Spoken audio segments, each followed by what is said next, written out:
पुस्तक का नाम परिवार बने स्वर्ग। लेखक पंडित श्रीराम शर्मा आचार्य। ऑडियो 1। परिवार वह संस्था है जिसने भारतीय संस्कृति को कभी उन्नति के चरम शिखर पर पहुंचाया था। इसी ने समाज, देश और विश्व को नवरत्नों की भेंट दी, जिन्होंने ईश्वर के उद्यान हमारी दुनिया को सजाया और संवारा।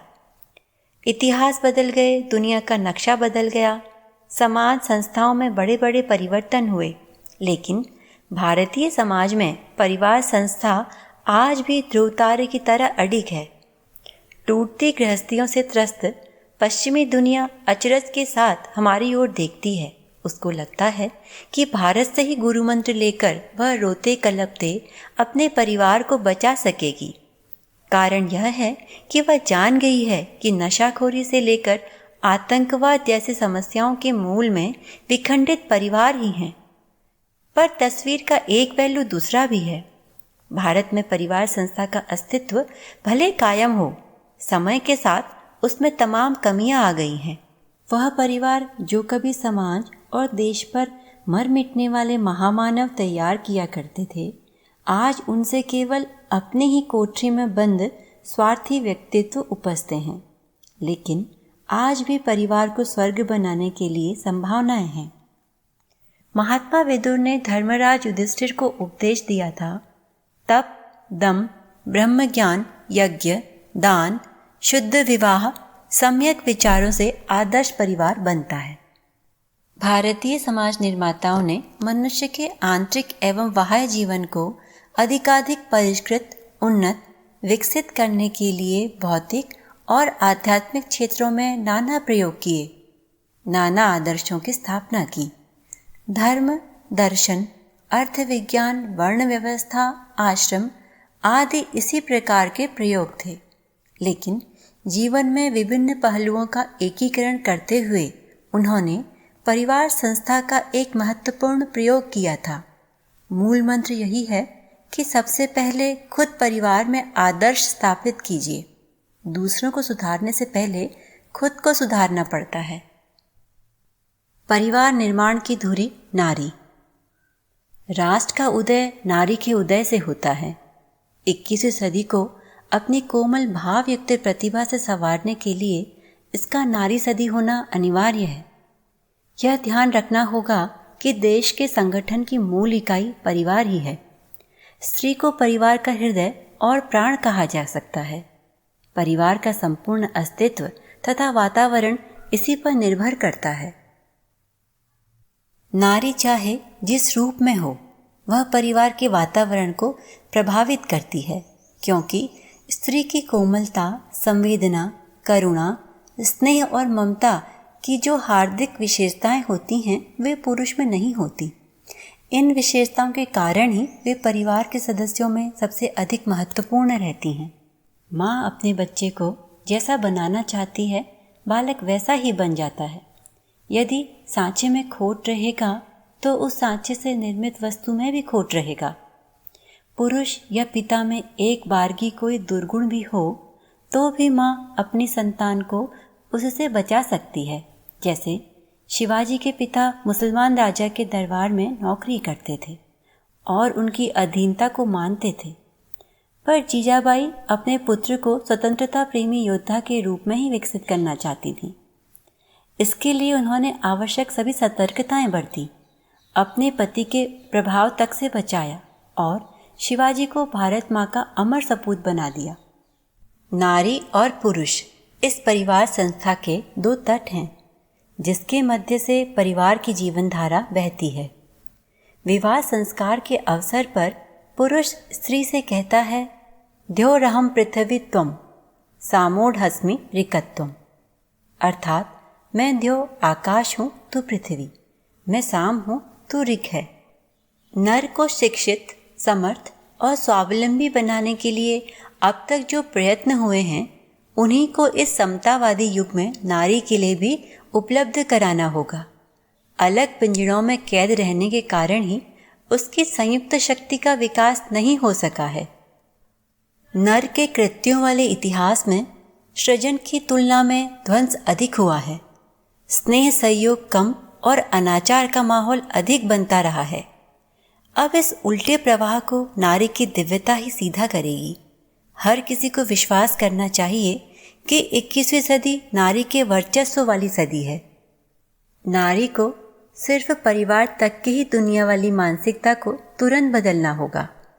जो शिक्षित महिलाएं घरेलू कामकाज से थोड़ा अवकाश प्राप्त करती हैं, उनका कर्तव्य विशेष रूप से यह बनता है कि विचारशील नारियों से संपर्क साधें और समीपवर्ती क्षेत्र वाला संगठन तैयार करें।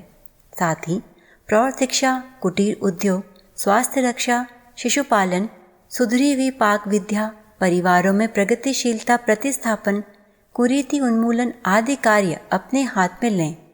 कदम कदम बढ़ाते हुए पहुंचना वहां है जहां नारी को समग्र समता वाला लाभ मिल सके। मनुष्य जीवन की संभावनाओं के मूल में माँ का असीम प्यार, उसका त्याग, उसकी महान सेवाएं निहित हैं। इनकी नज़र में नारी भार्या पुरुष का आधा भाग व उसकी श्रेष्ठतम मित्र है। घर घर नहीं है, वरन गृहिणी ही घर कही जाती है। महर्षि वेदव्यास। स्त्रियां अत्यंत सौभाग्यशालिनी, पूजा के योग्य, पवित्र और घर की शोभा है। विदुर। यत्र नार्यस्तु पूज्यन्ते रमन्ते तत्र देवता।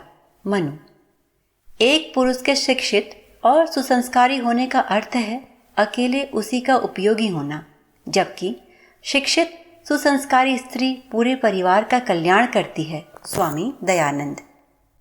जब तक स्त्रियों की दशा में सुधार नहीं होता, तब तक विश्व के कल्याण का कोई मार्ग नहीं है।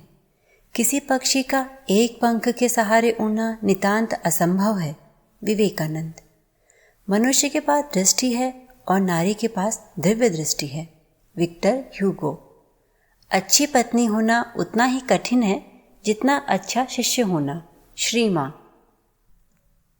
पुरुष मुंह से ही न बने मुखिया। भारत और अन्य देशों के पितृसत्तात्मक परिवारों में पुरुष घर का मुखिया है, लेकिन बाहरी जीवन में नेतृत्व हासिल करने की होड़ में वह उसी परिवार की उपेक्षा करने लगता है जिसने उसे समाज व्यवस्था में प्रमुख पद पर बैठाया। अपने परिवार का कुशल प्रशासन न कर सकने वाला व्यक्ति कभी कोई कार्य व्यवस्थित ढंग से नहीं कर सकता। पुरुष प्रधान समाज की मध्यकालीन परंपरा का अनुगमन करते हुए पुरुष पत्नी को बिना उचित अनुचित का विचार किए आज्ञा पालने के लिए बाधित करते हैं। उसे जितना स्नेह, सम्मान और सहयोग मिलना चाहिए उतना नहीं देते, बल्कि उपेक्षा बरतते हैं। फलस्वरूप लोक लाज या बच्चों की संबंधी विवशता के कारण वे किसी तरह जिंदगी के दिन तो गुजार लेती है, पर दोनों के बीच वह सद्भाव नहीं बन पाता जो दाम्पत्य जीवन का मूलभूत आधार है। संतान माता के अधिक निकटतम होती है, लेकिन पिता का स्थान भी अद्वितीय होता है। एक चुंबक की तरह संतान पिता की ओर खींचती है और उसके गुणों को अपने में विकसित करती है। अधिकांश पुरुष उचित अनुचित तरीके से अपनी परिवार की संपन्नता बढ़ाने में जुटे रहते हैं। इसी से वे वर्तमान तथा भविष्य के शांति से भरा पूरा होने की कल्पना करते हैं, पर परिणाम उल्टा होता है। संपदा अनावश्यक मात्रा में होने पर बच्चों को अपव्यय सूझता है। संपदा के बदले खरीदे गए दुर्गुण जीवन के साथ जौंक की तरह चिपक जाते हैं और खून पीते हैं। अधिक संतान उत्पन्न करना आज के जमाने में अनाचार है। इसकी प्रत्यक्ष शिकायत पत्नियां भले ना करें, पर उनका मन पति की इस मूर्खता पर खींचता ही रहता है और उनमें उदासी व उपेक्षा का सिलसिला चल पड़ता है। क्या एक ईमानदार माली की तरह मैं अपनी वाटिका को सुरक्षित बनाने में शक्ति भर प्रयत्न करता हूँ? अपनी योग्यता और सामर्थ्य में से कुछ चुराता तो नहीं? यदि पुरुष को इन प्रश्नों का संतोषजनक उत्तर मिल गया तो वह सफल गृहस्थ है। पंडित श्रीराम शर्मा आचार्य। शासक नहीं, सहायक बने। पति का समग्र व्यक्तित्व ऐसा होना चाहिए कि वह स्वयं साँचा बन सके। इससे कम में कोई उपयुक्त सहधर्मिणी नहीं पा सकता। ऐसी प्रतिमाएं बाजार में गड़ी गड़ाई नहीं मिलती। आदर्शों की दिशा में चलने और चलाने वाली गृहिणियां अपवाद के रूप में पिता के घर से किसी सौभाग्यशाली को वरदान की तरह मिलती होंगी, अन्यथा यह सृजन कार्य व्यक्ति को स्वयं करना पड़ता है। इसके लिए पत्नी को चेतावनी या धमकी देने से खाई और चौड़ी होती है। बाप दिन भर हुक्का गुड़गुड़ाता रहे और बेटे को छिपकर बीड़ी पीने के लिए मना करे तो वह उपदेश गले से नीचे नहीं उतरेगा। उसका यह सोचना स्वाभाविक है कि अगर तंबाकू पीना स्वाभाविक बुरा होता तो पिताजी स्वयं इसे क्यों पीते। क्रोध में अपने से बाहर होकर दूसरे को विद्रोही न बनाएं। प्रतिकूलताएं नजर भी आएं तो खुद को संयत रखें और सुधारने और समझाने का ऐसा तरीका अपनाएं जिसमें आत्मीयता एवं शुभ चिंतकता का गहरा पुट हो। पति पत्नी की सहायता करने में अपमान नहीं, सम्मान का अनुभव करें। जिस पत्नी ने पराए घर को संभाला, स्वयं भूखे रहकर पहले परिवार को भोजन दिया, उसके लिए सहयोग का जो भी अवसर मिले उसका लाभ उठाना घाटे का नहीं बल्कि महान फायदे का सौदा है। मैं घर का स्वामी हूँ, घर के हर सदस्य को मेरी आज्ञाओं का पालन करना चाहिए, मेरी मर्जी और सुविधाओं के हिसाब से आचरण करना चाहिए, जिस तरह रखना चाहूँ उस तरह रहना चाहिए। जो गृहस्थ ऐसी इच्छाएं रखता है उसे परिवार में नरक, दुख, क्लेश, भार या माया के अतिरिक्त कुछ नहीं दिखता है। पंडित श्रीराम शर्मा आचार्य। हर एक का कल वृद्धावस्था। श्रीमद् भागवत गीता में कहा गया है, देहिनो अस्मिन् यथा देहे कौमारम यौवनम जरा, अर्थात इस शरीर की कुमारावस्था, यौवन एवं वृद्धावस्था तीनों अवस्थाएं स्वाभाविक और अनिवार्य हैं। इसलिए वृद्धावस्था को भार मानने का अर्थ है शरीर धारण करने को भी भार मानना। वृद्धावस्था के प्रति उपेक्षा, घृणा और अवमानना का भाव पार्श्विक सभ्यता में ही संभव है। कभी जर्मन जाति में अशक्त हुए वृद्धों को मार देने का प्रचलन था। उनके इसी स्वार्थी दृष्टिकोण ने आगे चलकर विश्व युद्ध को जन्म दिया, जिनमें न केवल जर्मन झुलसे बल्कि शेष विश्व को भी उस लपट में हानि उठानी पड़ी। वृद्धावस्था का पहर जीवन का बेकार हिस्सा नहीं है। यही वह अवसर है जिसमें अपनी संस्कृति को पोषित करने का सुअवसर मिलता है। अपने जीवन भर के अनुभव को भावी पीढ़ी तक पहुंचाया जा सकता है। बुढ़ापा एक सिद्धि है, पूर्णता की मंजिल है और समय की धरोहर है। उसे व्यक्ति और समाज की वस्तु स्थिति का आकलन करने वाली दूरबीन कह सकते हैं। वृद्धावस्था श्रद्धा सम्मान से लदा हुआ वट वृक्ष है, जिसकी छाया में बैठकर नई पीढ़ी बहुत कुछ सीख सकती है।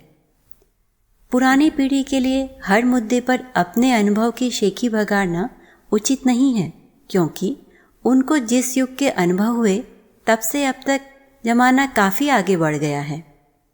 गाँव में एक कहावत प्रचलित है, माँ नहीं तो क्या बाप तो है। इसमें एक ऐसा सत्य सन्निहित है जिसे भूलकर आज की युवा पीढ़ी अपने जीवन में मौज और विलासिता के नाम पर अशांति और असंतोष की फसल उगाने में जुट गई है। माँ की तरह का स्नेह, माँ की तरह का मार्गदर्शन और उसी की तरह अंतरंग आत्मीयता परिवार के छोटे बड़ों को यदि किसी से मिल सकती है तो वे हमारे बूढ़े दादा दादी, ताया ताई आदि होते हैं। नई पीढ़ी और पुरानी पीढ़ी के बीच खींचतान चलती है। उठती आयु के लड़कों ही नहीं, लड़कियों में भी अपना रहन सहन अपनी मर्जी के हिसाब से रहने की इच्छा होती है। उन्हें सादगी से रहने और पुरानी परिपाटी से रहने के लिए एक सीमा तक ही समझाया मनाया जा सकता है। प्रयत्न यह हो कि मध्यवर्ती समझौता करके टकराने की स्थिति पहुंचने से पहले बात बन जाए।